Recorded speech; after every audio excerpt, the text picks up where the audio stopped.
Hello, this is Kamlesh Ahuja sir की chemistry की class. आज हम हाइब्रिडाइजेशन को आगे डिस्कस करेंगे। प्रीवियस क्लास में हमने क्लास को यहाँ पर स्टॉप किया था और हमने रेगुलर शेप्स देखे थे जिसमें लॉन्ग पेयर नहीं थे। Zero SP hybridisation, zero lone pair 2 sigma, BeCl2 linear 180 bond angle, sp2 zero lone pair 3 sigma, BF3 example है। Trigonal planar bond angle is 120। sp3 से 3D स्ट्रक्चर बनना स्टार्ट हो जाते हैं। sp3 zero lone pair 4 sigma, CH4 tetrahedral 109 degree 28 minute. sp3d zero lone pair 5 sigma, PCl5 trigonal bipyramidal. ये axial bonds है और जो ट्रायगोनल प्लेन पर है, ये जो तीनों प्लेन पर हैं, इनको इक्वेटोरियल बॉन्ड्स बोलते हैं। Bond angle axial versus equatorial 90 और ये प्लेन वाले इक्वेटोरियल हाइब्रिड्स जो हैं, इनके बीच में ये जो बॉन्ड एंगल है वो 120। sp3d2 zero lone pair 6 sigma, sf6 square bipyramidal और octahedral, all bonds are 90 degree. sp3d3 zero lone pair 7 sigma, IF7 example है, पेंटागोनल बायपिरामिडल। तो ये सब हम डिटेल में प्रीवियस क्लास में डिस्कस कर चुके हैं और दीज आर रेगुलर शेप्स। अब हम sp3 तो sp3 को डिस्कस कर रहे हैं हम। तो sp3 क्या है? अब मैं यहां ले रहा हूं, अब मैं डायरेक्ट ले रहा हूं बेटा sp3। फर्स्ट एग्जांपल ले रहा हूं इसका CH4 है, zero lone pair 4 sigma 4HS sp3 या 4HS लिख देता हूं। sp3 है ये भी। NH3 1 long pair 3 sigma 4HS, H2O oxygen 2 long pair 2 sigma 4HS। तो sp3 में अब मैं 3 केस डिस्कस कर रहा हूं, जो CH4 ऑलरेडी डिस्कस है पर कंपैरिजन में डिस्कस होगा। ये तो क्लियर ही है कि NH3 में नाइट्रोजन पे number of valency electrons 5 -3 divide by 2 is a 1 lone pair and 3 sigma. For hybrid state sp3 H2O, तो H2O में ऑक्सीजन है, तो यहां पर क्या हो जाएगा? ऑक्सीजन में number of valency electron 6, total bond 2 divide by 2 is a 2 lone pair and 2 sigma।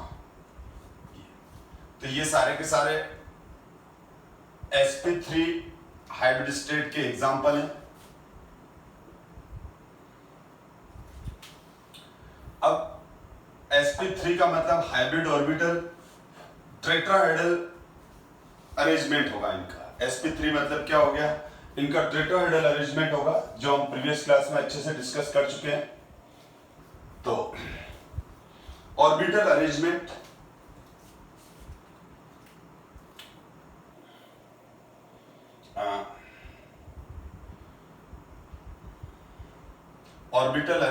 Tetrahedral, orbital arrangement tetrahedral है। पहले टेट्राहेड्रल बना लेते हैं। तो ये देखो बेटा,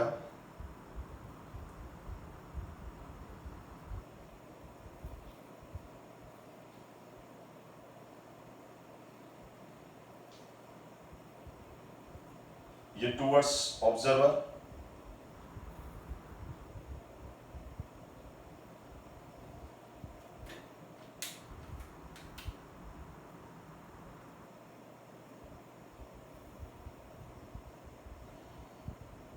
ये tetrahedral. This is the tetrahedral arrangement. CH4 ये कार्बन हो गया और ये हाइड्रोजन है। 0 lone pair 4 sigma, 0 lone pair 4 sigma, यानी ये वाला।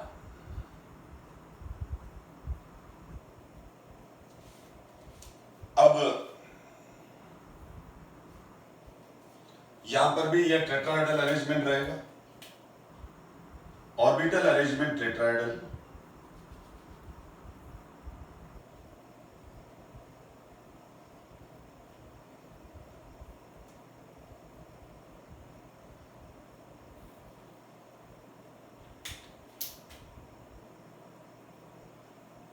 ठीक है, और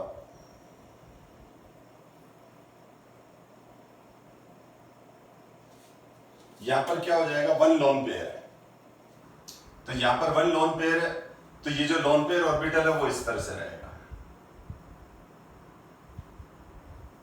लोन पेयर ऑर्बिटल को इस तरह से बता रहा हूं, क्योंकि लोन पेयर ऑर्बिटल क्या होगा, basically lone pair orbital fully filled orbital है, वो तो ओवरलैपिंग में पार्टिसिपेट करेगा ही नहीं।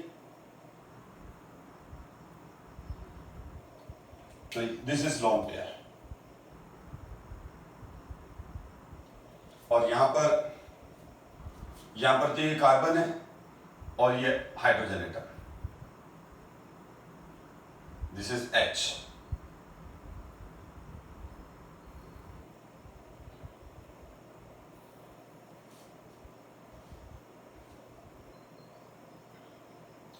और यहां पर क्या बॉन्ड तो 3 ही बनेंगे, ये दिस इज H।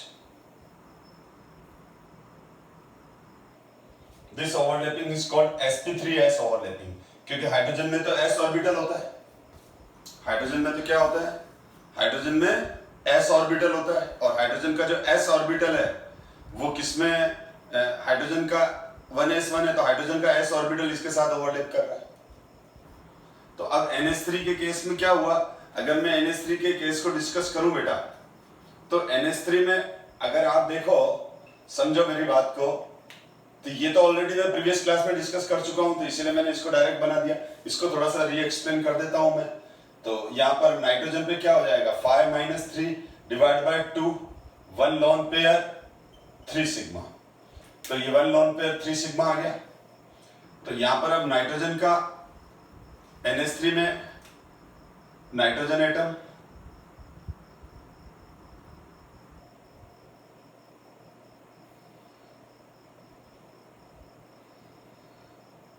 और यहां पर 1s2 2s2 2p5, नाइट्रोजन के वैलेंसी शेल में 5 इलेक्ट्रॉन है, टोटल नाइट्रोजन में 7 इलेक्ट्रॉन है, तो उसका इलेक्ट्रॉनिक कन्फिगरेशन हो जाएगा 1s2 फर्स्ट ऑर्बिट का, फिर सेकंड ऑर्बिट में 2s2 2p5 sorry 2p3, 1s2 2s2 2p3, तो ये हो गया 2s2 2p3, इसके वैलेंसी शेल में 5 इलेक्ट्रॉन्स है। हाइब्रिडाइजेशन कौन सा आ रहा है, sp3, जो हमने अभी फाइंड आउट कर ही लिया। तो यहां पर ये sp3 हाइब्रिडाइजेशन है, ये सारे ऑर्बिटल 1s और 3p ऑर्बिटल आपस में मिक्स होंगे। How many hybrid orbital will be obtained, 4 hybrid orbital मिलेंगे हमको, 4 हाइब्रिड ऑर्बिटल मिल गए। अब इन नाइट्रोजन के पास कितने इलेक्ट्रॉन है, 1 2 3 4 5 वैलेंसी शेल में, तो ये same shape same energy levels, sp3 hybrid orbital है,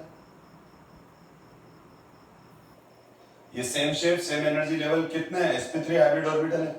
अब इनमें इलेक्ट्रॉन्स कितने भरने हैं, इनमें इलेक्ट्रॉन्स 5 इलेक्ट्रॉन्स फिल करने हैं, तो 1 2 3 4 1 2 3 4, वही हंट्स मैक्सिमम मल्टीप्लिसिटी रूल, जब डीजेनरेट एनर्जी लेवल में इलेक्ट्रॉन भरते हैं तो पहले 1 1 1 भरेंगे।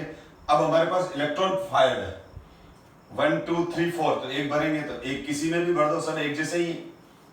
तो अब यहां पर क्या हो गया, अब यहां पर आप देखो 2 1 1 1, यानी बिफोर हाइब्रिडाइजेशन और आफ्टर हाइब्रिडाइजेशन कन्फिगरेशन सेम है, ऑर्बिटल चेंज हो गए। यहां पर ये s ऑर्बिटल है और ये 3p ऑर्बिटल है, या एक s ऑर्बिटल है और 3 p ऑर्बिटल है before hybridization. After hybridization 4 sp3 hybrid orbital है।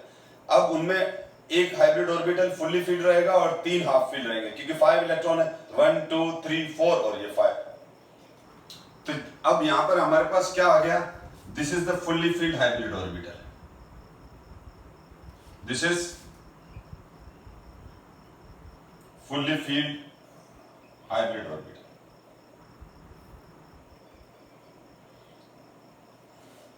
Fully filled hybrid orbital. तो ये जो हाइब्रिड ऑर्बिटल है वो बॉन्डिंग में पार्टिसिपेट नहीं करेगा, जिसको मैंने यहां लिखा है, ये वाला।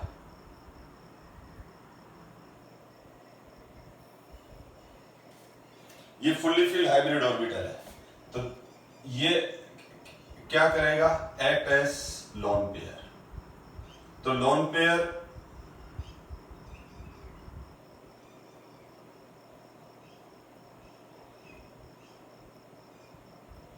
Act as lone pair.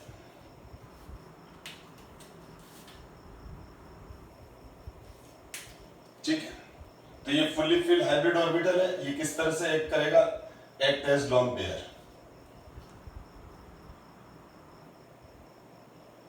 अब यहां पर ये बॉन्डिंग में इन्वॉल्व नहीं होगा, फुल्ली फील्ड हाइब्रिड ऑर्बिटल है। तो जो फुल फील्ड हाइब्रिड ऑर्बिटल है उनको हम क्या बोलेंगे, लोन पेयर। तो ये रहा लोन पेयर। अब ये तीनों बॉन्डिंग में पार्टिसिपेट करेंगे। ये these three are half filled d orbitals, half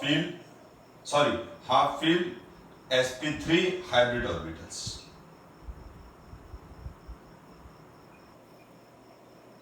ये हाफ फील्ड है, तो ये बॉन्ड पेयर है और ये सिग्मा बॉन्ड बनाएंगे। तो यहां पर हमारे पास क्या हो गया, 1 तो लॉन पेयर हो गया और ये तीनों ओवरलैप करके सिग्मा बॉन्ड फॉर्म करेंगे। इस तरह से ये देखिए, ये वाला और हाइड्रोजन का अनपेयर्ड इलेक्ट्रॉन, और ये इसके साथ हाइड्रोजन का अनपेयर्ड, ये हाइड्रोजन एटम है। हाइड्रोजन एटम क्या होता है, 1s1, ये 1s1, तो ये 1s1 यहाँ ओवरलैप करेगा, तो ये बॉन्ड बन जाएगा। इसी तरह इसके साथ, यानी ये तीन ओवरलैपिंग हुई, एक यहाँ हुई, एक यहाँ हुई, एक यहाँ हुई। यहां से कंफ्यूज मत करो, ये तो जस्ट समझाने के लिए बता रहा था मैं। तो यहां पर क्या हो गया, ये चारों हाइब्रिड ऑर्बिटल, ये 4 के 4 हाइब्रिड ऑर्बिटल sp3 फॉर्म में, चारों के चारों हाइब्रिड ऑर्बिटल क्या हो जाएंगे, sp3 बनाएंगे। तो चारों के चारों हाइब्रिड ऑर्बिटल क्या हो गया, ये टेट्राहेड्रल बन गया। इसमें से ये रेड वाला जो है ये तो हो गया लोन पेयर, तो ये बॉन्डिंग में पार्टिसिपेट करेगा नहीं, तो मैं हटा देता हूं। अब यहां पर बॉन्ड तो कितने बनेंगे, 3 बॉन्ड ही बनेंगे बेटा। कितने बॉन्ड बनेंगे, 3 बॉन्ड बनेंगे। क्यों, क्योंकि यहां ओवरलैपिंग पॉसिबल नहीं होगी। This is the full filled orbital. तो जो फुल फील्ड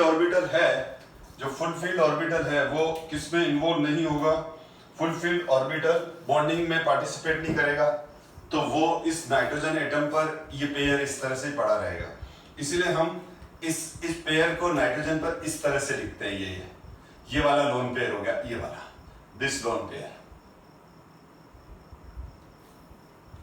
और 3 सिग्मा बॉन्ड बनेंगे, ये तीनों जगह ओवरलैपिंग होगी इसका। ठीक है, तो act as lone pair, fully filled hybrid. अब यहां पर क्वेश्चन ये है कि इसका शेप क्या है। बेसिकली शेप बॉन्ड डिसाइड करते हैं। शेप कौन डिसाइड करते हैं, शेप डिसाइड बॉन्ड करेंगे।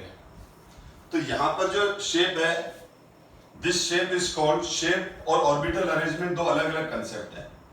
तो यहां पर जो शेप है बेटा, यहां पर जो शेप है, शेप ऑफ मॉलिक्यूल, वो टेट्राहेड्रल है, sp3 0 lone pair 4 sigma.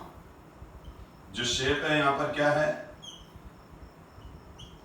Tetrahedral. और यहां पर जो शेप है वो है ट्रायगोनल पिरामिडल। ट्रायगोनल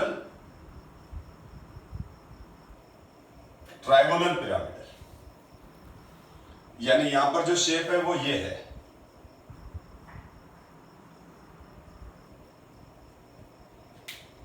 और ये रेड वाला लोन पेयर है। लोन पेयर तो इलेक्ट्रॉन पेयर है। तो जब जीरो लोन पेयर 4 सिग्मा था, जब जीरो लोन पेयर 4 सिग्मा है, तो ये देख लो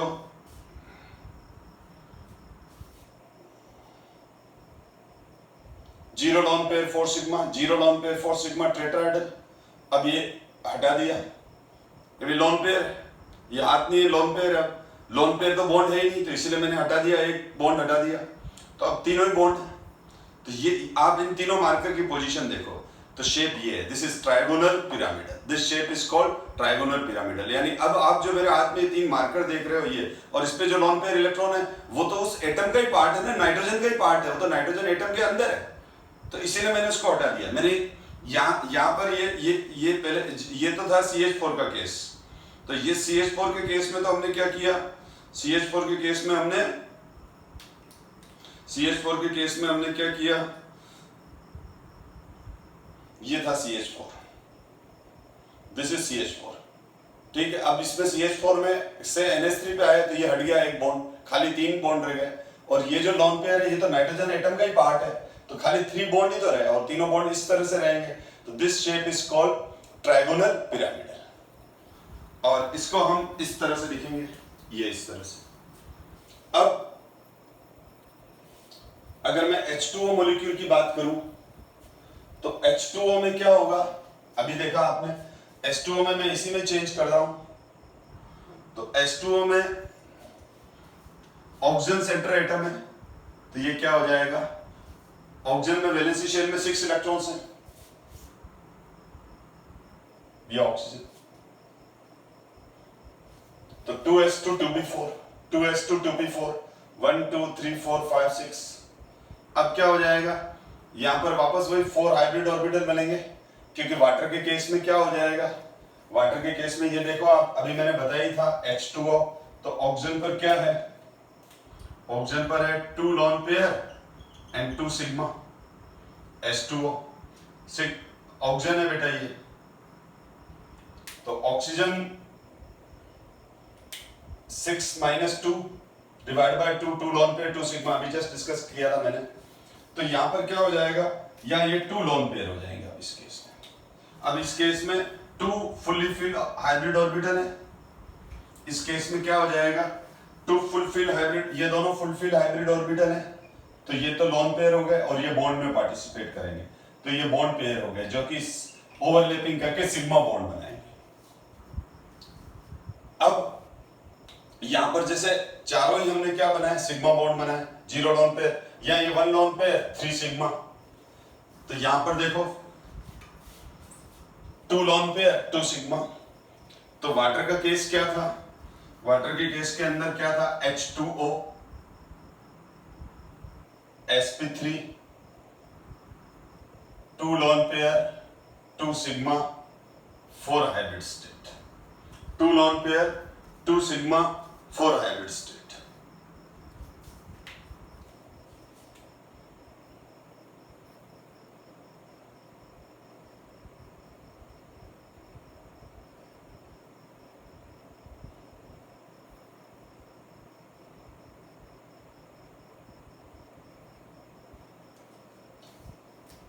ये ध्यान दो बेटा, ये 2 लोन पेयर, ये वाटर, ये ऑक्सीजन, और बॉन्ड तो 2 ही बनेंगे, ये 2 बॉन्ड बन गए, और 2 ऐसे होंगे जिसमें लोन पेयर होंगे, जैसे यहाँ 1 में रखा, तो यहाँ पर क्या हो जाएगा, 4, यहाँ पर भी 4 हाइब्रिड ऑर्बिटल बने sp3, यहाँ पर भी 4 बने, यहाँ पे भी 4 बने, लेकिन इन 4 ही हाइब्रिड ऑर्बिटल में 1 अनपेयर्ड इलेक्ट्रॉन था।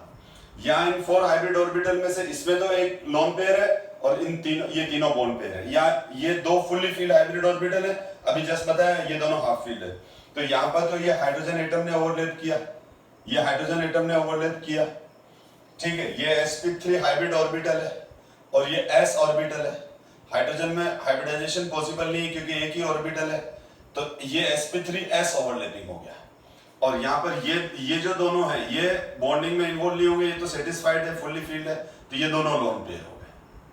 तो अब यहाँ पर क्या हो जाएगा, इसका शेप V शेप हो जाएगा, क्या शेप हो जाएगा, V शेप हो जाएगा, यानी 2 बॉन्ड हैं और दो बॉन्ड हैं और साथ में दो लोन पेयर हैं, ठीक है। 2 लोन पेयर 2 सिग्मा, ये तो हो गया 0 loan pair 4 sigma tetrahedral CH4। ये हो गया 1 lone pair 3 sigma trigonal pyramidal. और अब देखो, अब इस केस में 2 लोन पेयर यानी 2 मार्कर हटा दो तो क्या बन गया, V बन गया। कोई इधर से देख रहा है तो V बन गया, मैं यूं घूम गया तो ये V, तो इस ये ऑक्सीजन और ये V, ये देखो एग्जैक्टली यही बनाया मैंने। तो क्या हो जाएगा, 0 loan pair 4 sigma, 0 loan pair 4 sigma tetrahedral structure है sp3, 1 lone pair 3 sigma, shape is trigonal pyramidal, और 2 lone pair 2 sigma, shape is V shape. बहुत वेल क्लियर है डायग्राम से भी, आप देख लो डायग्राम भी क्लियर है, तीनों में कंपैरिजन भी कर दिया मैंने। अब यहां पर बॉन्ड एंगल की बात करें तो जो ये बॉन्ड एंगल है, यहां पर जो ये बॉन्ड एंगल है, ये जो बॉन्ड एंगल बनेगा यहां पर, ये वाला, कोई भी बॉन्ड एंगल हो, चाहे ये वाला हो चाहे ये जो बॉन्ड एंगल है, ये बॉन्ड एंगल आ जाएगा यहां 109 डिग्री 28 मिनट, ठीक है।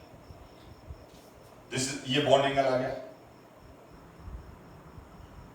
ये कार्बन ये हाइड्रोजन, ये कार्बन, ये हाइड्रोजन, ये बॉन्ड एंगल 109 डिग्री 28 मिनट। ये वाला भी बॉन्ड एंगल कितना होगा, 109 डिग्री 28 मिनट, ठीक है। ये तो बॉन्ड एंगल हो गए इसके, ये तो क्या हो गए, बॉन्ड एंगल। अब यहां पर ये तो बॉन्ड एंगल है ही नहीं, क्योंकि ये बॉन्ड है ही नहीं। बॉन्ड एंगल क्या होता है, एंगल बिटवीन 2 बॉन्ड्स। तो यहां पर जो बॉन्ड एंगल होगा वो ये है,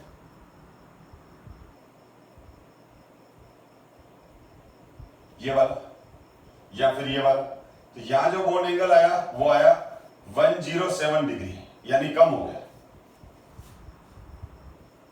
और यहां पर जो बॉन्ड एंगल आया वो आया 104 डिग्री 45 मिनट एग्जैक्ट। तो आप देखो यहां पर जो बॉन्ड एंगल मिला CH4 में, वो बॉन्ड एंगल मिल रहा है हमको 109 डिग्री 28 मिनट। यहां जो बॉन्ड एंगल मिला वो मिल रहा है 107 डिग्री। यहां जो बॉन्ड एंगल मिला वो मिला 104 डिग्री 45 मिनट। तो लेफ्ट राइट चल रहे हैं तो बॉन्ड एंगल डिक्रीज हो रहा है, जबकि हाइब्रिडाइजेशन सेम ही है। तो बॉन्ड एंगल डिक्रीज होना किस और इंडिकेट करता है, ये बात समझना बेटा। एक्चुअली आप देख लो क्या हो रहा है, लोन पेयर इंक्रीज हो रहे हैं। क्या इंक्रीज हो रहे हैं, लोन पेयर इंक्रीज हो रहे हैं। और ऑर्बिटल अरेंजमेंट वो भी हम बात करेंगे। तो मैं लेफ्ट राइट चल रहा हूं तो number of lone pair increase हो रहे हैं, number of lone pair increase हो रहे हैं। 0 lone pair, 1 lone pair, 2 lone pair, number of lone pair increase हो रहे हैं।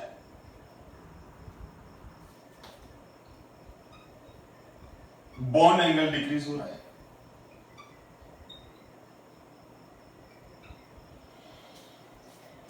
बॉन्ड एंगल डिक्रीज हो रहा है। तो इसका मतलब लोन पेयर के इंक्रीज होने से बॉन्ड एंगल डिक्रीज हो रहा है, तो जरूर लोन पेयर का कोई इफेक्ट है, उस वजह से बॉन्ड एंगल डिक्रीज हो रहा है। अदरवाइज बॉन्ड एंगल तो 109 डिग्री 28 मिनट ही होना चाहिए था। तो बेसिकली यहां पर एक नया थ्योरी इंट्रोड्यूस हो रहा है जिसको हम बोलते हैं valency shell electron repulsion pair theory, जिसको हम क्या बोलते हैं, VACPR थ्योरी। क्या बोलते हैं, valency shell electron pair repulsion theory. आगे मैंने डिटेल डिस्कस कर रखा है इस थ्योरी के बारे में, valency shell electron pair repulsion theory.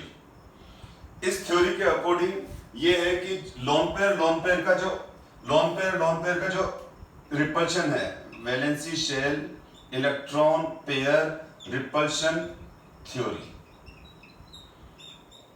इसके अकॉर्डिंग क्या है, लोन पेयर रिपल्शन मैक्सिमम होता है। लोन पेयर रिपल्शन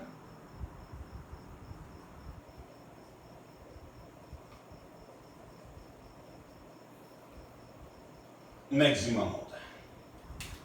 और लोन पेयर रिपल्शन मैक्सिमम हो गया, उससे कम रिपल्शन है lone pair versus bond pair का, और उससे कम bond pair versus bond pair का।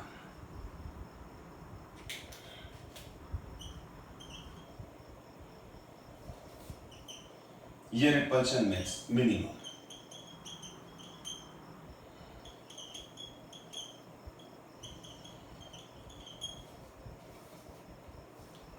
तो वैलेंसी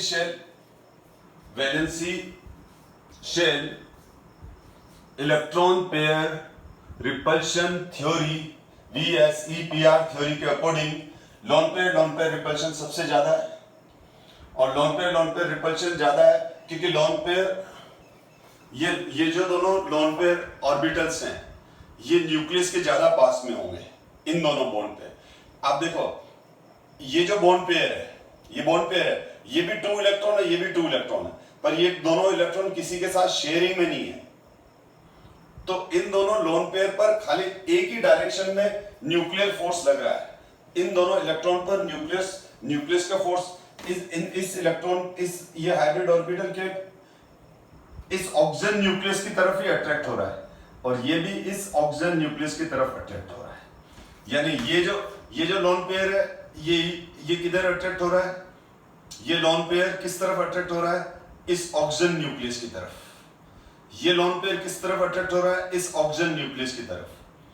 अब ये भी तो बॉन्ड पेयर है, यानी इसमें भी 2 इलेक्ट्रॉन है, पर ये जो 2 इलेक्ट्रॉन है इसको ऑक्सीजन न्यूक्लियस भी अपनी तरफ खींच रहा है, तो हाइड्रोजन न्यूक्लियस भी अपनी तरफ खींच रहा है।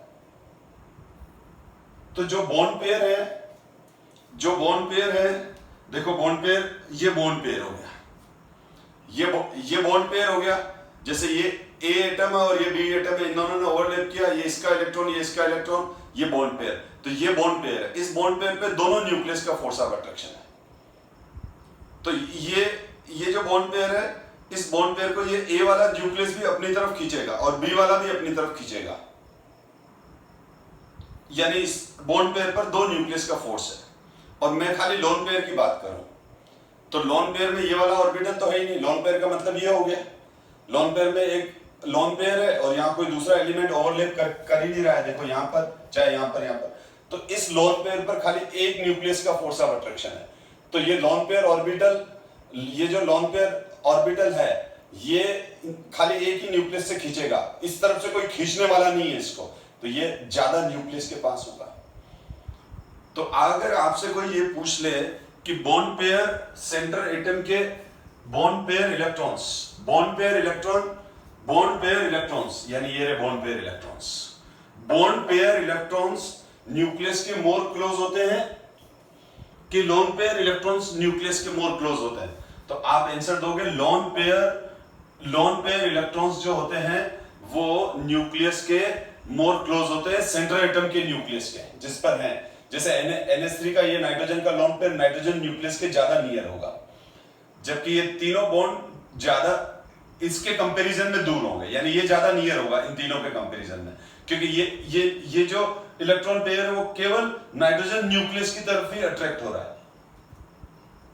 और ये तीनों बॉन्ड पेयर में नाइट्रोजन का न्यूक्लियस इस बॉन्ड पेयर को अपनी तरफ खींच रहा है और हाइड्रोजन का न्यूक्लियस अपनी तरफ खींच रहा है। तो कंपैरेटिवली ये इसको थोड़ा सा इधर खींचेगा ही, तो उतना पास में नहीं जा पाएगा बॉन्ड पेयर जितना लोन पेयर चला जाता है। तो NH3 का जो एक लोन पेयर है वो लोन पेयर इलेक्ट्रॉन न्यूक्लियस के ज्यादा पास में है, ज्यादा क्लोज है एज कंपेयर टू उसके तीनों बॉन्ड पेयर के। आई थिंक आपको समझ में आ गया होगा, क्योंकि इनको यहां से कोई खींचने वाला दूसरा भी है, तो ये हाइड्रोजन के न्यूक्लियस इसको उधर जाने से रोक रहे हैं। ठीक है, अब यहां पर क्या होगा, ये दोनों लोन पेयर न्यूक्लियस के ज्यादा पास होंगे ऑक्सीजन के, एज कंपेयर टू, ये कंपैरिजन कर रहा हूं, ये तो ऑक्सीजन की इलेक्ट्रोनेगेटिविटी ज्यादा है तो वो चारों बॉन्ड को अपनी तरफ खींच के रखेगा, लेकिन इन दोनों बॉन्ड पेयर्स को वो ज्यादा खींचेगा। मैं ये कह रहा हूं ऑक्सीजन का इलेक्ट्रोनेगेटिविटी ज्यादा है तो ये दोनों लोन पेयर और ये दोनों बॉन्ड पेयर को वो अपनी तरफ ज्यादा खींचेगा, लेकिन अब इन ज्यादा में भी मोर, मतलब इन ये भी इलेक्ट्रॉन पेयर इधर खींच रहा है, ये भी खींच रहा है, ये भी खींच रहा है, ये भी खींच रहा है, चारों ही खींच रहे हैं, लेकिन ये दोनों ज्यादा खींचेंगे। वो समझ में आ गया, क्योंकि इनको इस तरफ से कोई खींचने वाला नहीं है, और इधर यहां पर ये दोनों न्यूक्लियस की तरफ, ऑक्सीजन न्यूक्लियस की तरफ जाएंगे तो सही, पर उतना पास में नहीं जा पाएंगे जितना ये पास में चले जाएंगे, क्योंकि हाइड्रोजन कुछ तो रेजिस्ट करेगा। तो इस वजह से हम क्या बोलते हैं, लोन पेयर ऑर्बिटल जो होते हैं वो न्यूक्लियस के ज्यादा पास होते हैं as compare to bond pair. Concept clear? तो यहां पर अब CH4 के अंदर कार्बन के चारों तरफ कितने इलेक्ट्रॉन पेयर है, 1 2 3 4, ये पेयर ही तो है, चाहे बॉन्ड पेयर हो चाहे लोन पेयर है तो इलेक्ट्रॉन पेयर। तो हम क्या कहते हैं, CH4 में इन चारों, ये जो चारों बॉन्ड पेयर हैं जो कि सिग्मा बॉन्ड के बॉन्ड पेयर्स हैं, ये चारों इलेक्ट्रॉन पेयर न्यूक्लियस से इक्वल डिस्टेंस पर है, क्योंकि चारों कार्बन न्यूक्लियस से भी खींच रहे हैं तो इधर से हाइड्रोजन न्यूक्लियस से भी, तो ये एक सिमेट्रिकल अरेंजमेंट हो गया, ये सिमेट्रिकल टेट्राहेड्रल बन गया। अब यहां ऑर्बिटल अरेंजमेंट सिमेट्रिकल नहीं होता है, एक तो लोन पेयर का रिपल्शन ज्यादा होता है, लोन पेयर, ये बता रहा हूं अभी, ये नीचे वाला पॉइंट ही डिस्कस करूंगा। तो यहां पर ये लोन पेयर ज्यादा पास हो गया, लोन पेयर ऑर्बिटल ज्यादा पास हो गया, लोन पेयर ऑर्बिटल ज्यादा अंदर खिंच के चला गया इन तीनों के कंपैरिजन में, तो ये एक अनसिमेट्रिकल टेट्राहेड्रल बनेगा। ये वाली लेंथ कम होगी ऑर्बिटल की, ये वाली लेंथ कम होगी ऑर्बिटल की, और ये वाली लेंथ ज्यादा बड़ी हो जाएगी ऑर्बिटल की, तो ये डिस्टॉर्टेड टेट्राहेड्रल हो जाएगा, अनसिमेट्रिकल टेट्राहेड्रल हो जाएगा। इसी तरह से इन दोनों ऑर्बिटल्स की लेंथ शॉर्ट होगी, क्योंकि ये दोनों ऑर्बिटल्स ऑक्सीजन न्यूक्लियस के ज्यादा पास चले जाएंगे इन दोनों कंपैरिजन में। तो हम क्या लिखते हैं, ये हो गया, ये हो जाता है सिमेट्रिकल टेट्राहेड्रल ऑर्बिटल अरेंजमेंट। ये क्या लिखा है मैंने, ऑर्बिटल अरेंजमेंट, और यहां पर ये हो जाता है अनसिमेट्रिकल। अब ये इन दोनों का जो ऑर्बिटल अरेंजमेंट होता है, चाहे इसका हो चाहे इसका हो, चाहे वो NH3 का हो चाहे वो H2O का हो, NH3 का हो चाहे वो H2O का हो, दोनों का ही शेप क्या होता है, अनसिमेट्रिकल और डिस्टॉर्टेड टेट्राहेड्रल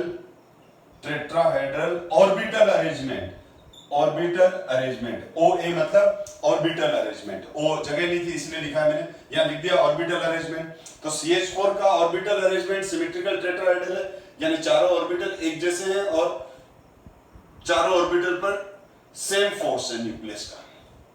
यहां पर इस ऑर्बिटल पे ज्यादा फोर्स होने की वजह से ये ऑर्बिटल ज्यादा अंदर घुस जाएगा इन तीनों के कंपैरिजन में, तो ये ऑर्बिटल छोटा दिखेगा, ये तीनों बड़े दिखेंगे। तो यहां पर ये ऑर्बिटल अरेंजमेंट डिस्टॉर्टेड टेट्राहेड्रल है। इसी तरह से यहां पर भी ये दोनों छोटे हो जाएंगे, न्यूक्लियस की तरफ ज्यादा खींच गए, ये कम खींचेंगे, तो ये भी, तो NH3 और H2O का ऑर्बिटल अरेंजमेंट डिस्टॉर्टेड टेट्राहेड्रल है। फिर समझना, यहां क्वेश्चन 2 हैं, अगर आपसे कोई पूछे कि CH4 का शेप क्या है तो आप आंसर दोगे टेट्राहेड्रल। अगर आपसे कोई पूछे NH3 का शेप क्या है तो शेप है ट्रायगोनल पिरामिडल, ये देखो शेप वाली लाइन में लिखा है मैंने। और अगर आपसे कोई पूछे कि H2O का वाटर का शेप क्या है तो V शेप। अब अगर, लेकिन आपको दूसरा क्वेश्चन ये पूछ लिया कि व्हाट इज ऑर्बिटल अरेंजमेंट, तो CH4 का जो ऑर्बिटल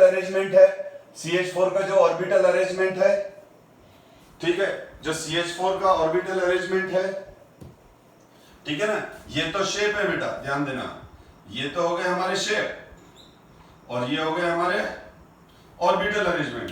तो CH4 का ऑर्बिटल अरेंजमेंट सिमेट्रिकल टेट्राहेड्रल, ये ऑर्बिटल अरेंजमेंट। NH3 का ऑर्बिटल अरेंजमेंट क्या होगा, ऑर्बिटल अरेंजमेंट डिस्टॉर्टेड और अनसिमेट्रिकल, डिस्टॉर्टेड और अनसिमेट्रिकल टेट्राहेड्रल। तो ये दो डिफरेंट क्वेश्चंस हैं। शेप हो गया CH4 का टेट्राहेड्रल, शेप हो गया NH3 का ट्रायगोनल पिरामिडल, शेप हो गया वाटर का वी शेप। इसका ऑर्बिटल अरेंजमेंट सिमेट्रिकल टेट्राहेड्रल, इन दोनों का अनसिमेट्रिकल और डिस्टॉर्टेड टेट्राहेड्रल। अब लोन पेयर रिपल्शन ज्यादा करता है, तो इस लोन पेयर के रिपल्शन ज्यादा होने की वजह से इसका बॉन्ड एंगल रिड्यूस हो जाता है। बॉन्ड एंगल रिड्यूस हो जाता है। मैं इसको एक्सप्लेन कर रहा हूं, लेकिन अब मेरे पास बोर्ड पे स्पेस नहीं है, तो मेरे को ये हटाना पड़ेगा। ध्यान दो, मैं एक्सप्लेन कर रहा हूं बॉन्ड एंगल डिक्रीज क्यों हुआ, और परफेक्ट तरीके से एक्सप्लेन कर रहा हूं, अच्छे से एक्सप्लेन करने की कोशिश करता हूं।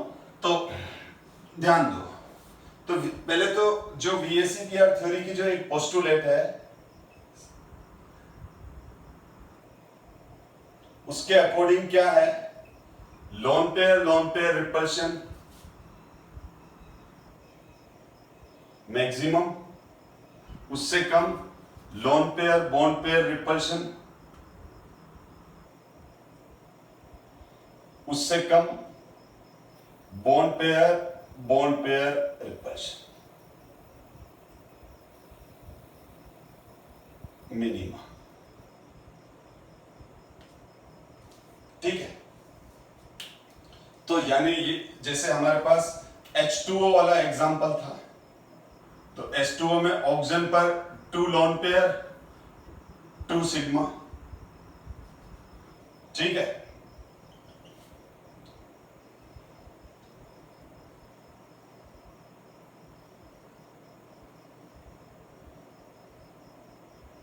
ये H2O। ठीक है, अब इसमें ये ऑक्सीजन का न्यूक्लियस, ये बॉन्ड पेयर, और ये वाला हो गया हमारा जिसको मैंने फिल कर दिया, ये लोन पेयर। ठीक है, तो ये तो हमारा हो गया बॉन्ड पेयर, ये हो गया बॉन्ड पेयर, ये हो गया लोन पेयर, ये हो गया लोन पेयर। अब ये जो हो गया, ये जो है इसको हम क्या बोलते हैं, it is called loan pair repulsion. ये लोन पेयर रिपल्शन क्या होता है, मैक्सिमम। 2 लोन पेयर अगर हैं पास में तो वो रिपल्शन है मैक्सिमम। दूसरा है ये किसके बीच में रिपल्शन हुआ, ये किसके बीच में रिपल्शन हुआ, लोन पेयर और बॉन्ड पेयर के बीच में, जो मीडियम है, ये loan pair bond pair repulsion. और यहां पर ये जो रिपल्शन है, ये वाला जो रिपल्शन है, this repulsion is bond pair repulsion. तो ये जब ज्यादा रिपेल करेंगे, ये वाले जो रिपल्शन है, तो लोन पेयर ज्यादा रिपेल करेगा, और लोन पेयर ज्यादा रिपेल करेगा तो क्या हो जाएगा, बॉन्ड को ज्यादा नजदीक ले आएगा। कैसे, देखो, ये देखो, जैसे ये NH3 का एग्जांपल ले रहा हूं, H2O को तो लिखा हुआ है, NH3 का ये रहा, ये हाथ में, ये लोन पेयर मान लो इसको, ये लोन पेयर, ये नाइट्रोजन का लोन पेयर, और ये तीनों NH बॉन्ड।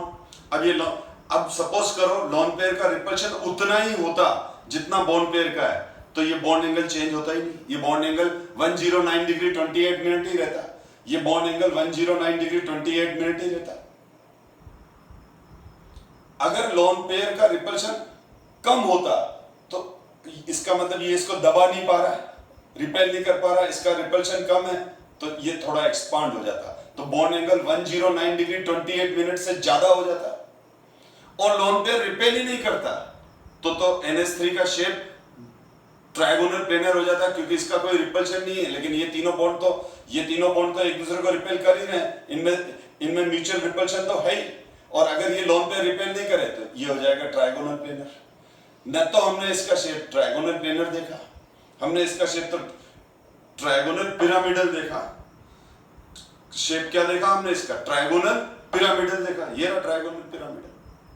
फिर जब हमने बॉन्ड एंगल ऑब्जर्व किया तो 109 डिग्री 28 मिनट नहीं, उससे कम 107 डिग्री मिला। इसका मतलब लोन पेयर ने क्या किया, लोन पेयर ने इनको ज्यादा दबाया, लोन पेयर ने इनको ज्यादा रिपेल किया, तो ये पास में आ गए। ये क्या आ गए, पास में आ गए। ये पास में क्यों आ गए, क्योंकि इनका रिपल्शन ज्यादा था। तो आपसे कोई पूछे कि अब देखो क्वेश्चन इसमें क्या बन सकते हैं, अगर आपसे कोई ये पूछे कि NH3 के केस में, NH3 का एग्जांपल ले लिया और ये NH3 का शेप है ट्रायगोनल पिरामिडल, ये NH3 का शेप है ट्रायगोनल पिरामिडल।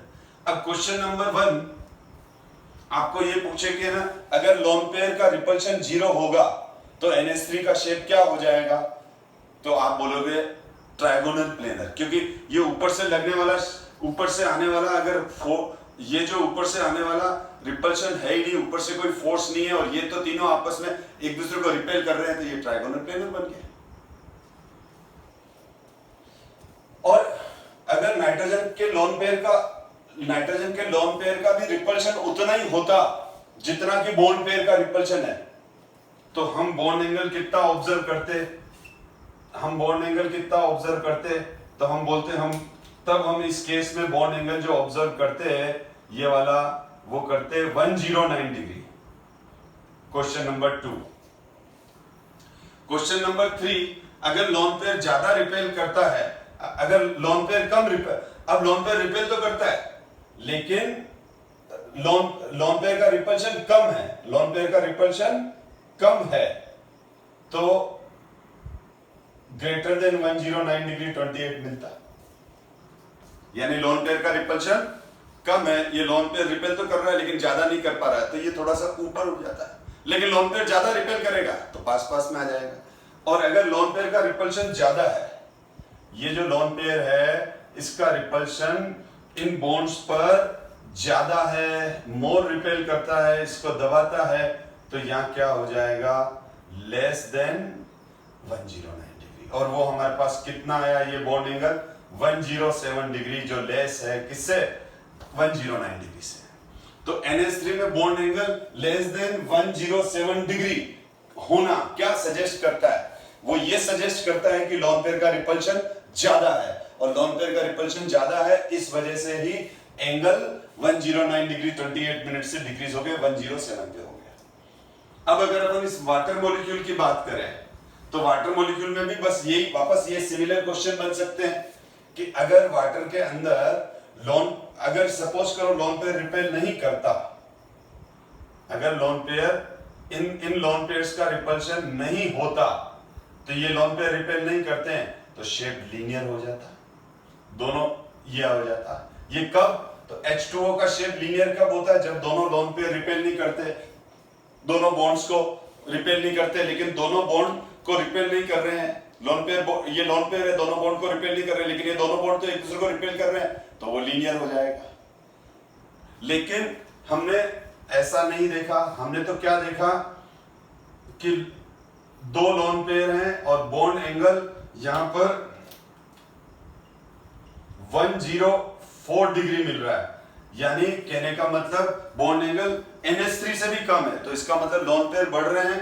तो ये दो लोन पेयर मिलके इन दोनों बॉन्ड को दबा रहे हैं, दो लोन पेयर मिलके इन बॉन्ड्स को रिपेल कर रहे हैं, ये दोनों लोन पेयर इधर रिपेल कर रहे हैं, तो ये क्या कर जाएंगे, दोनों हाथ लोन पेयर है तो इनको बॉन्ड को श्रिंक कर देंगे, बॉन्ड को छोटा कर देंगे, कम कर देंगे, तो H2O में बॉन्ड एंगल और ज्यादा कम मिल रहा है। इसका मतलब लोन पेयर बढ़ने से बॉन्ड एंगल डिक्रीज हो रहा है, क्योंकि लोन पेयर के जो रिपल्शन है वो बॉन्ड पेयर पर भारी पड़ते हैं, यानी लोन पेयर पर ज्यादा इफेक्टिव रहते हैं।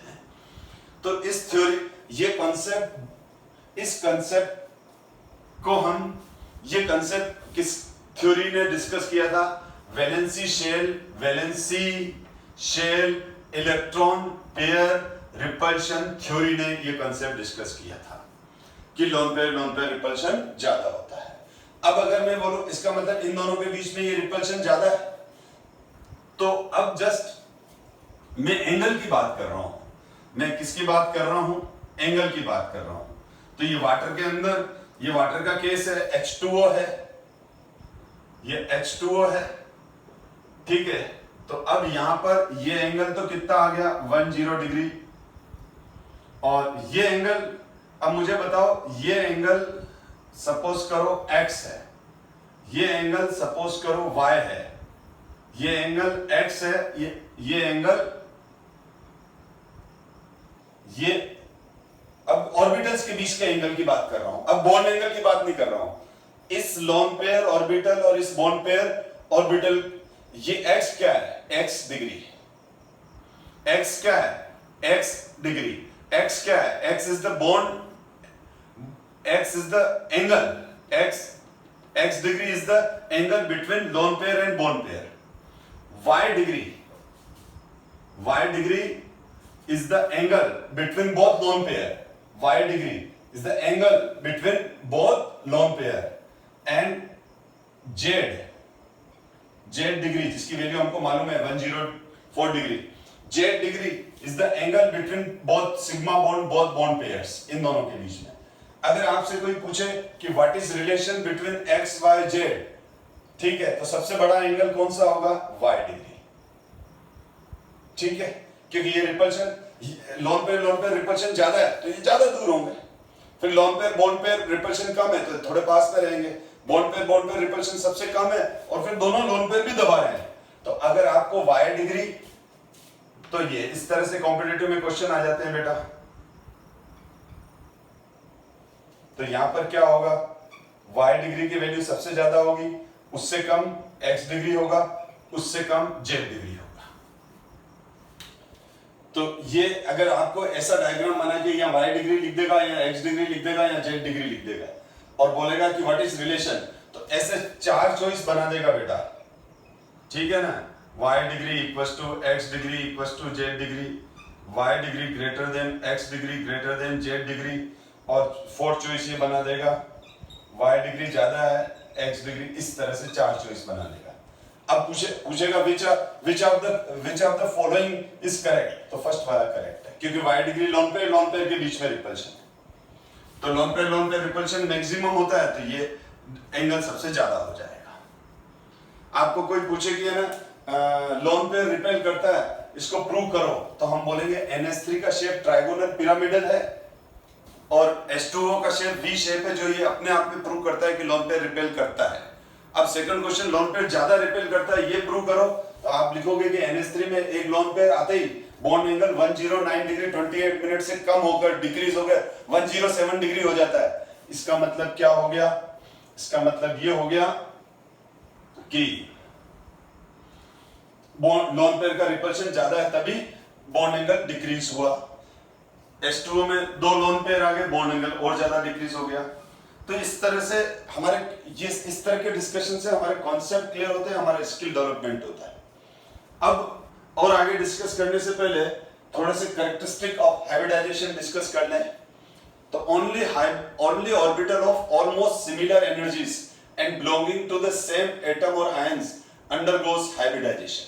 आपने देखा होगा, मैंने आज से 2 क्लास पहले आयंस पे भी डिस्कस किया था, अभी हाइब्रिडाइजेशन कंप्लीट नहीं हुआ है, अब 2 क्लास अभी और चलेगी, ठीक है, क्योंकि 2 क्लास मेरी बीच में 40 मिनट की हो गई थी, तो इसीलिए मैंने कहा था 4 क्लास नहीं, अब 5 या 6 क्लास में कंप्लीट होगा ये। तो फर्स्ट है only orbitals of almost similar energies and belonging to the same atom और आयन अंडरगोस हाइब्रिडाइजेशन, ठीक है, यानी वही वैलेंसी शेल के जो sp-d ऑर्बिटल है वो आपस में मिक्स होते हैं और उनकी एनर्जी डिफरेंस कम होता है। Hybridization takes place only in orbitals, electrons are not involve in it. Orbitals का लेना देना है, इलेक्ट्रॉन्स का कोई लेना देना नहीं है। अब इसका मतलब क्या हो गया? हाफ फील्ड ऑर्बिटल भी, तो ऑर्बिटल को मैं 3 पार्ट में डिवाइड करूंगा, ऑर्बिटल को 3 पार्ट में डिवाइड करूंगा। वैकेंट ऑर्बिटल यानी जिसमें एक भी इलेक्ट्रॉन नहीं है, हाफ फील्ड ऑर्बिटल जिसमें एक इलेक्ट्रॉन है, एक ऑर्बिटल में मैक्सिमम 2 इलेक्ट्रॉन आते हैं। और मैं आपसे एक बढ़िया क्वेश्चन भी पूछता हूं, आप, मेरा क्वेश्चन है, आप खाली आंसर थिंक करना और फिर मेरे जवाब का वेट करना। एस ऑर्बिटल में कितने इलेक्ट्रॉन आते हैं? How many maximum electron in S orbital? 2। आपने सही सोचा। How many maximum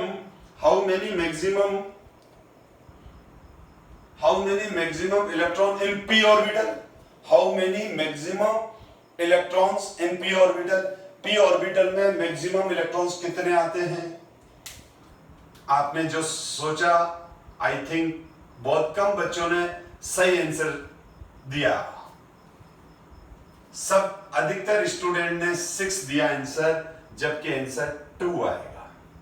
6 is wrong, 2 is correct, क्योंकि एक ऑर्बिटल में 2 इलेक्ट्रॉन से ज्यादा आता ही नहीं है। ये देख लो, p सब ऑर्बिट, p सब ऑर्बिट में कितने इलेक्ट्रॉन आते हैं? 6। और p सब ऑर्बिट में फिर कितने p ऑर्बिटल हैं? p सब ऑर्बिट में कितने p ऑर्बिटल हैं? 3 p ऑर्बिटल हैं, px, pz, py। तो ये p ऑर्बिटल, ये p ऑर्बिटल, ये p ऑर्बिटल, ये p ऑर्बिटल। जिन बच्चों ने गलत आंसर दिया उनको बता रहा हूं, बोल रहा हूं, या जिन्होंने गलत सोचा जो वीडियो देख रहे हैं, ठीक है। तो p सब ऑर्बिट में तो कितने इलेक्ट्रॉन आएंगे बेटा? 6, क्योंकि p सब ऑर्बिट में 3 p ऑर्बिटल्स होते हैं, लेकिन एक p ऑर्बिटल में कितने इलेक्ट्रॉन आएंगे? 2। p ऑर्बिटल का मतलब एक बॉक्स हो गया, p सब ऑर्बिट का मतलब ये पूरा हो गया, ठीक है। आहूजा सर का घर, एक एग्जांपल दे रहा हूं, पूरा घर आ गया, उसमें सारे रूम आ गए। आहूजा सर का रूम, ये रहा रूम जिसमें मैं प्रेजेंट हूं, ये 2 अलग अलग चीजें हैं। सब ऑर्बिट मतलब होम, ऑर्बिटल मतलब रूम। तो एक रूम में 2 जने, ठीक है। तो यहाँ p सब ऑर्बिट में कितने रूम्स हैं, कितने ऑर्बिटल हैं? 3 p ऑर्बिटल है, तो एक ऑर्बिटल में 2 इलेक्ट्रॉन। तो इसी तरह से अगर आपसे कोई पूछ ले how many maximum electrons in d सब ऑर्बिट, 10, क्योंकि d सब ऑर्बिट में 5 d ऑर्बिटल्स हैं। अब लेकिन अगर आपसे कोई पूछे कि एक d ऑर्बिटल में कितने इलेक्ट्रॉन आएंगे, तो 2। ऑर्बिटल वर्ड जैसे ही आ जाए, d सब ऑर्बिट तो 10 इलेक्ट्रॉन्स, d ऑर्बिटल तो 2 इलेक्ट्रॉन्स, क्योंकि वहां ऐसे 5 बन जाते हैं। f सब ऑर्बिट 14, f सब ऑर्बिट तो उसमें सातों ही f ऑर्बिटल आ गए। f orbital 2 electrons. एक हाइब्रिड ऑर्बिटल में कितने इलेक्ट्रॉन आएंगे? 2। एक हाइब्रिड ऑर्बिटल में मैक्सिमम इलेक्ट्रॉन कितने आएंगे? 2। एक मॉलिक्यूलर ऑर्बिटल में मैक्सिमम इलेक्ट्रॉन कितने आएंगे? 2। जब ऑर्बिटल सफिक्स लग गया तो 2 इलेक्ट्रॉन। तो अब अगर मैं बोलूं s ऑर्बिटल में इलेक्ट्रॉन 2, p ऑर्बिटल में इलेक्ट्रॉन्स 2, d ऑर्बिटल में इलेक्ट्रॉन्स 2, f ऑर्बिटल में इलेक्ट्रॉन्स 2। ये जेईई मेंस में एक बार क्वेश्चन आया था, p orbital, how many maximum electrons in p orbital. बहुत स्टूडेंट ने 6 वाली चॉइस पे टिक किया था, ये जल्दबाजी में हो जाता है। तो मैं ये कह रहा था कि जो हाइब्रिडाइजेशन है, हाइब्रिडाइजेशन फुल्ली फील्ड ऑर्बिटल्स में भी होता है, हाइब्रिडाइजेशन हाफ फील्ड ऑर्बिटल्स में भी होता है, ठीक, और वेकेंट ऑर्बिटल्स में भी होता है। आप देख लो, अगर मैंने जो CH4 का एग्जांपल लिया था, CH4 में कार्बन, CH4 के कार्बन में क्या था, एक ही एग्जांपल से सारा समझ में आ जाएगा। कार्बन में इन चारों, CH4 में कौन सा हाइब्रिडाइजेशन था? CH4 था, ये CH4 का ये इलेक्ट्रॉनिक कन्फिगरेशन है। CH4 में इन चारों हाइब्रिड ऑर्बिटल ने ओवर हाइब्रिडाइजेशन करके कौन सा बनाया था? sp3। CH4 तो 3-4 बार कर लिया। तो देखो CH4 का जो ये कार्बन है, इस कार्बन में ये फुल्ली फील्ड ऑर्बिटल है, ये दोनों हाफ फील्ड ऑर्बिटल है, ये वेकेंट ऑर्बिटल है। तो CH4 बना है तो उसके अंदर उसके वैलेंसी शेल में एक फुल फील्ड ऑर्बिटल था, 2 हाफ फील्ड ऑर्बिटल है, एक वेकेंट ऑर्बिटल है। ये कार्बन, CH4 के कार्बन में ही देख लो, तो फुल्ली फील्ड ऑर्बिटल भी है, हाफ फील्ड ऑर्बिटल भी है, वेकेंट ऑर्बिटल भी है। तो हाइब्रिडाइजेशन में फुल फील्ड, हाफ फील्ड और वेकेंट ऑर्बिटल सारे पार्टिसिपेट करते हैं। तो ये देखो, तो only orbital of almost similar energy and belonging to same atom और ion undergoes hybridization. Second, hybridization takes place only in orbitals, electrons are not involve in it. यानी electron are not involve in it का मतलब electron तो एक बार hybrid orbital आपस में hybridise हो जाते हैं और नए हाइब्रिड ऑर्बिटल बन जाते हैं, अब वापस आके इलेक्ट्रॉन बैठ जाते हैं। ठीक है, मैंने सोचा मेरा मकान तुड़वा के नया बनवा लूं, तो हम सब इलेक्ट्रॉन्स हैं तो मेरे फैमिली वाले अंदर थोड़े बैठेंगे, हम सब फैमिली वाले बाहर निकल जाएंगे, नया मकान बन गया वापस आके बैठ जाएंगे। तो यहाँ पर भी क्या हो रहा है, ऑर्बिटल आपस में रीमिक्स होकर नए ऑर्बिटल बना देते हैं और फिर इलेक्ट्रॉन वापस आके बैठ जाते हैं। तो कैसे बैठते हैं वो मैंने डिस्कस कर दिया। The number of hybrid orbital produce is equal to the number of pure orbitals mixed during hybridization. जैसे 1s और 3p ऑर्बिटल मिक्स करूंगा तो sp3 हाइब्रिडाइजेशन है। तो मैंने जब 1s और 1s 3p ऑर्बिटल 4 ऑर्बिटल्स को इन्वॉल्व किया तो 4 sp3 हाइब्रिड ऑर्बिटल मिलेंगे। अब प्रीवियस एग्जांपल से अच्छे से देखो, समझ में आ जाएगा। बोथ हाफ फिल्ड ऑर्बिटल और fully filled orbital of equivalent energy can involve in the hybridization. Equivalent energy का मतलब नियरली सेम एनर्जी है ना। जैसे मीथेन में CH कार्बन में देखा, एक s ऑर्बिटल है और एक p ऑर्बिटल है। s ऑर्बिटल फुली फिल्ड था, p ऑर्बिटल हाफ फिल्ड था, लेकिन इनमें एनर्जी इक्विवेलेंट थी, मतलब ऑलमोस्ट सेम थी, थोड़ा सा डिफरेंस था एनर्जी में। Hybrid orbitals form only sigma bond. Orbitals involving in pi bond formation do not participate in hybridization. 5th और 6th पॉइंट मेरी नेक्स्ट क्लास में क्लियर करूंगा, क्योंकि अभी मैंने सिग्मा और पाई में डिस्कशन नहीं किया है, क्योंकि फर्स्ट मेरा पर्पस है मैं पहले हाइब्रिडाइजेशन कंप्लीट करूं, फिर मैं सिग्मा बॉन्ड और पाई बॉन्ड को डिस्कस करूंगा। तो अभी 5th और 6th पॉइंट को खाली आप रीड कर लो, लेकिन आने वाली क्लासेस में ये दोनों पॉइंट क्लियर होंगे और उस समय मैं रिमाइंडर भी डालूंगा। देखो मैंने कहा था 7th, hybridization never takes place in an isolated atom, यानी helium, neon, argon, krypton, xenon, sodium atom, magnesium atom, ये आइसोलेटेड एटम में नहीं होता है। It occurs only at the time of bond formation, जब बॉन्ड बन रहा है। पड़े पड़े अपने आप नहीं होता है, जब बॉन्डिंग होती है केमिकल रिएक्शन होता है और केमिकल रिएक्शन के दौरान होता है। तो ये तो मैंने हाइब्रिडाइजेशन के कुछ इंपॉर्टेंट पॉइंट लिखे थे। अगर अब हम डिस्कस करते हैं आगे। अभी हमने देखा था sp3 में लोन पेयर होंगे तो शेप कैसे चेंज होंगे। तो अब डेफिनेटली sp3d, sp3d2 और sp3d3, इन तीनों में लोन पेयर आने से शेप्स कैसे चेंज होते हैं और शेप पे कैसे नए इनके शेप कैसे बनेंगे। जैसे 0 लोन पेयर 5 सिग्मा, शेप था ट्रायगोनल बायपिरामिडल। अब आ जाएगा 1 loan pair 4 sigma, 2 lone pair 3 sigma. इस तरह के मॉलिक्यूल्स को मैं नेक्स्ट क्लास में डिस्कस करूंगा। नेक्स्ट क्लास में हम लोन पेयर, नेक्स्ट क्लास का हमारा टॉपिक है sp3d, sp3d2 और sp3d3। इन तीनों के में लोन पेयर आने से शेप कैसे बदलेंगे और मैक्सिमम लोन पेयर कैसे फाइंड आउट करते हैं किसी मॉलिक्यूल में, ये सारे पॉइंट हम नेक्स्ट क्लास में डिस्कस करेंगे। Thank you so much.